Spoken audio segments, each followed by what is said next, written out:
Ada sebuah anomali besar yang sedang terjadi di Asia Tenggara. Jika kita memperhatikan pergerakan negara-negara besar dalam beberapa tahun terakhir, ada pola yang sangat menarik. Amerika Serikat semakin agresif memperkuat Filipina. Jepang mulai lebih aktif membangun kerjasama pertahanan dengan negara-negara Asia Tenggara. Dan Indonesia, entah disadari atau tidak, perlahan berubah menjadi magnet yang menarik perhatian banyak kekuatan dunia. Terbaru, Jepang mempercepat proses transfer kapal perusak kelas Asagiri kepada Indonesia. Bahkan, Menteri Pertahanan Jepang secara terbuka menjelaskan bahwa proses transfer tersebut ingin segera direalisasikan lengkap dengan pelatihan, transfer keahlian, dan dukungan teknis yang menyertainya. Ini bukan sekadar soal kapal perang tua yang berpindah tangan, karena jika hanya soal kapal perang, Jepang bisa saja mencari pembeli lain. Namun, yang sedang kita lihat hari ini adalah sesuatu yang lebih besar. Indonesia dan Filipina seperti menjadi dua negara yang terus didekati oleh berbagai kekuatan besar dunia. Sementara di sisi lain, Malaysia justru relatif sepi dari manuver-manuver strategis semacam ini. Pertanyaannya, apa yang sebenarnya sedang terjadi? Apakah Indonesia dan Filipina memang memiliki nilai yang jauh lebih tinggi dalam percaturan Indo-Pasifik? Dan yang lebih menarik lagi, kenapa negara-negara besar terlihat begitu bersemangat mendekati Indonesia, padahal Indonesia bahkan tidak mau masuk ke blok manapun? Indo-Pasifik pusat pertarungan abad ini. Untuk memahami situasinya, kita harus melihat peta. Hari ini, pusat gravitasi ekonomi dunia sedang bergerak ke Asia. Pusat gravitasi militer dunia juga bergerak ke Asia.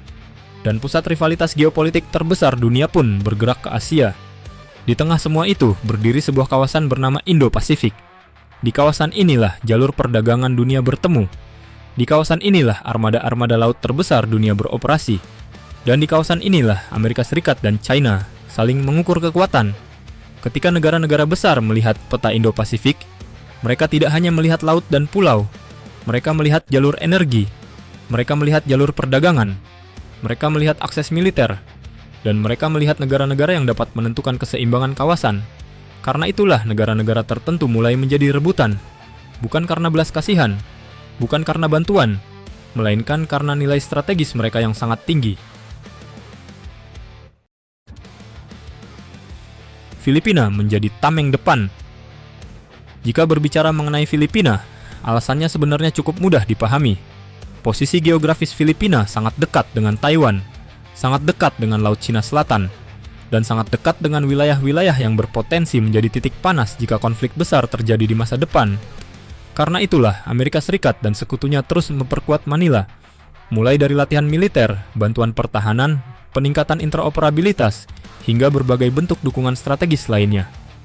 Filipina hari ini memiliki posisi yang sangat jelas.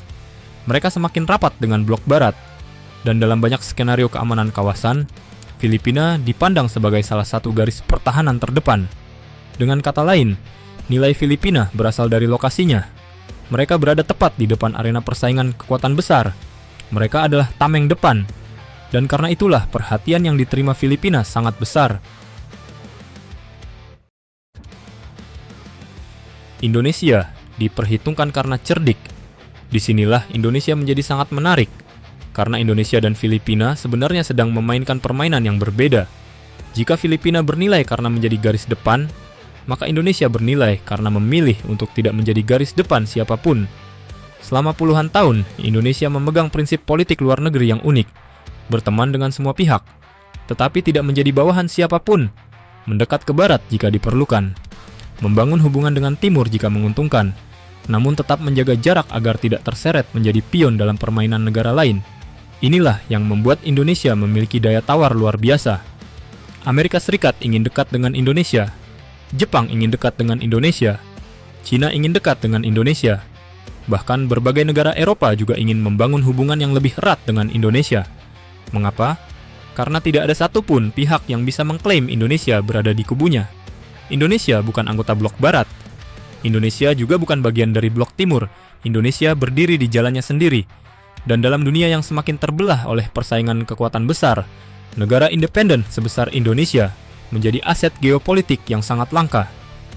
Semakin dunia terbelah, semakin mahal nilai Indonesia. Asagiri hanyalah gejalanya, bukan ceritanya. Karena itulah transfer kapal perusak kelas Asagiri tidak boleh dilihat hanya sebagai pengadaan alutsista biasa. Asagiri hanyalah gejalanya. Cerita besarnya adalah hubungan strategis yang sedang dibangun. Ketika Jepang menawarkan kapal perang, ketika mereka menawarkan pelatihan, ketika mereka menawarkan transfer keahlian, ketika mereka menawarkan kerjasama yang lebih dalam, yang sebenarnya sedang dibangun adalah kepercayaan. Jepang memahami bahwa Indonesia bukan negara yang bisa dibeli dengan satu kontrak. Indonesia bukan negara yang bisa ditarik begitu saja ke dalam satu blok. Karena itu, pendekatan yang dilakukan bukan hanya menjual atau memberi alutsista, melainkan membangun kemitraan jangka panjang. Dan fakta bahwa Jepang begitu serius mendekati Indonesia menunjukkan satu hal. Jakarta hari ini dipandang sebagai salah satu pemain paling penting di Indo-Pasifik.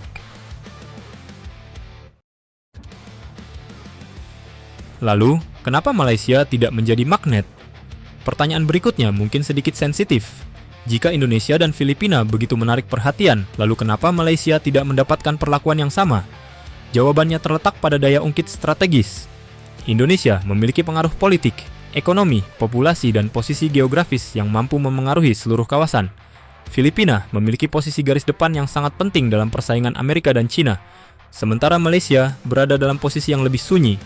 Namun dalam permainan besar Indo-Pasifik saat ini, suara Malaysia masih belum cukup kuat untuk mengubah arah keseimbangan kawasan.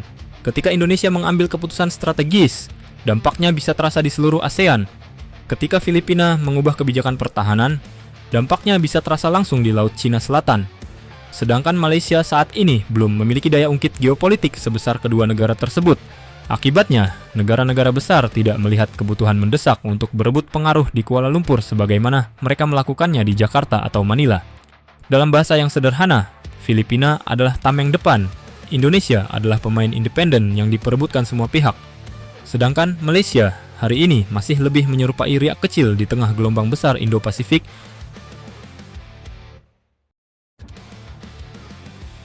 Maka ketika kita melihat Amerika Serikat semakin memperkuat Filipina, Jepang semakin aktif mendekati Indonesia, dan berbagai kekuatan besar mulai berlomba membangun hubungan dengan negara-negara tertentu di Asia Tenggara. Mungkin ini bukan kebetulan. Mungkin mereka sedang membaca peta yang sama. Peta yang menunjukkan bahwa masa depan dunia akan semakin ditentukan oleh Indo-Pasifik. Dan di peta tersebut, Filipina dan Indonesia memiliki nilai yang berbeda.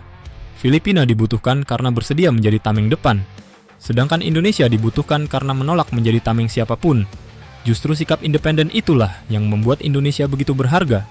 Karena ketika dunia mulai terbelah menjadi berbagai kubu, negara yang mampu berdiri di tengah tanpa kehilangan kedaulatannya akan menjadi pemain yang paling diperebutkan. Dan jika tren ini terus berlanjut, mungkin kita sedang menyaksikan sebuah perubahan besar. Bukan perubahan tentang kapal perang, bukan perubahan tentang hibah alutsista, melainkan perubahan tentang bagaimana dunia mulai memandang Indonesia, bukan lagi sebagai penonton, bukan lagi sebagai negara berkembang biasa, tetapi sebagai salah satu pemain utama yang semakin sulit untuk diabaikan dalam percaturan Indo-Pasifik abad ke-21.